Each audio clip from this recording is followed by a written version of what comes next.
మంది విద్యార్థులు ఒక్కరు కాదు ఇద్దరు కాదు 13 లక్షల మంది విద్యార్థులకు ఇలా శటగోపం పెడుతున్నది కాంగ్రెస్ పార్టీ. వాళ్ళు సర్టిఫికెట్లు తీసుకోలేకుండా కాలేజీలకు వెళ్ళి వాళ్ళని ఆగం చేస్తున్నది కాంగ్రెస్ పార్టీ.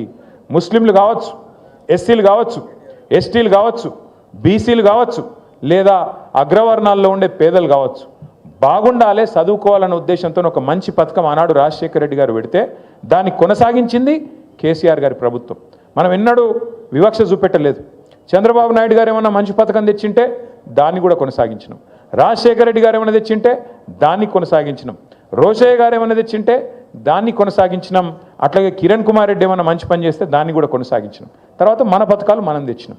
రైతు బంధు కావచ్చు, కళ్యాణ లక్ష్మి కావచ్చు, షాదీ ముబారక్ కావచ్చు, ఒక ఆడపిల్ల ప్రసూతి అయితే కేసీఆర్ కిట్ కావచ్చు, చెప్పుకుంటూ పోతే వందల పథకాలు మన ప్రభుత్వం వచ్చినాక చేసినాం.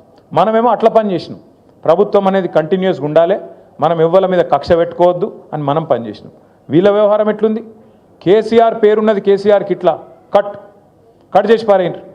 ఇవాళ రాష్ట్రంలో 14 లక్షల మంది ఆడబిడ్డలకు ప్రభుత్వ ఆసుపత్రుల్లో ప్రసూతులు పెరగాలని చెప్పి వాళ్ళకు కేసీఆర్ కిట్లు ఇచ్చింది బీఆర్ఎస్ ప్రభుత్వం. కానీ కాంగ్రెస్ ప్రభుత్వం వచ్చిన తర్వాత ఒక్క కేసీఆర్ కిట్ వచ్చిందా? కేసీఆర్ గారు ఉన్నప్పుడు బతుకమ్మకు ఒక కానుకగా, చిరు కానుకగా బతుకమ్మ చీరలు వచ్చేది. రంజాన్ వస్తే రంజాన్కు రంజాన్ తోఫా వచ్చేది. క్రిస్మస్కు క్రిస్మస్ కానుక వచ్చేది. ఇవాళ చీర కాదు జాకెట్ ముక్క పెడుతుండ వీడు కనీసం.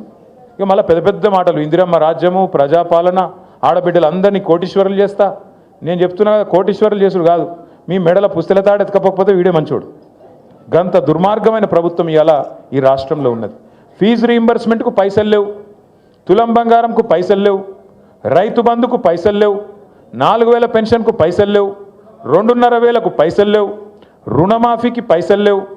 ఆఖరికి మీ వెంగళరావు నగర్ డివిజన్లో రోడ్డు మీద పొక్కలు పడితే పొక్కలు పుడిస్తేందుకు పైసలు లేవు, లైట్లు వెలుగుతలేవు, చెత్త తీసేటోడు దిక్కులేడు. ఇది వాస్తవం. ఇవాళ నేను చెప్పేది వాస్తవమా కాదా?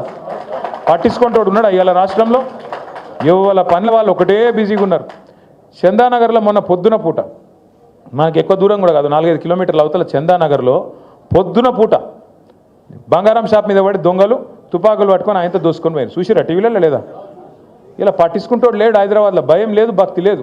ఎందుకంటే వీళ్ళే దోసుకోబట్టి దండుపాలెం బ్యాచ్ లెక్క వీళ్ళే మోపైంది. ఇక వాళ్ళకు ఇంకోటి దొంగ ఎందుకు భయపడతాడు? చిన్న దొంగ పెద్ద దొంగ. చిన్న దొంగలు పెద్ద దొంగకు భయపడతారా? అందుకే ఇవాళ డే లైట్ మర్డర్స్ అవుతున్నాయి.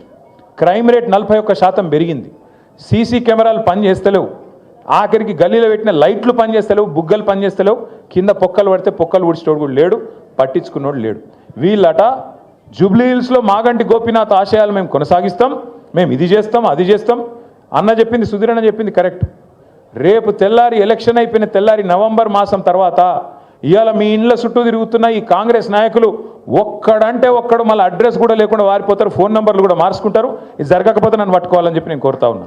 ఒక్క మనిషి కూడా మళ్ళీ కనబడాడు. మళ్ళా చివరికి మిగిలేది గిదే గులాబీ కండువా, గిదే గులాబీ దండు, గిదే టీఆర్ఎస్ సైన్యం, కేసీఆర్ సైన్యం, కేసీఆర్ బలగం తప్ప ఎవరు కూడా మిగిలరు, కనబడరు.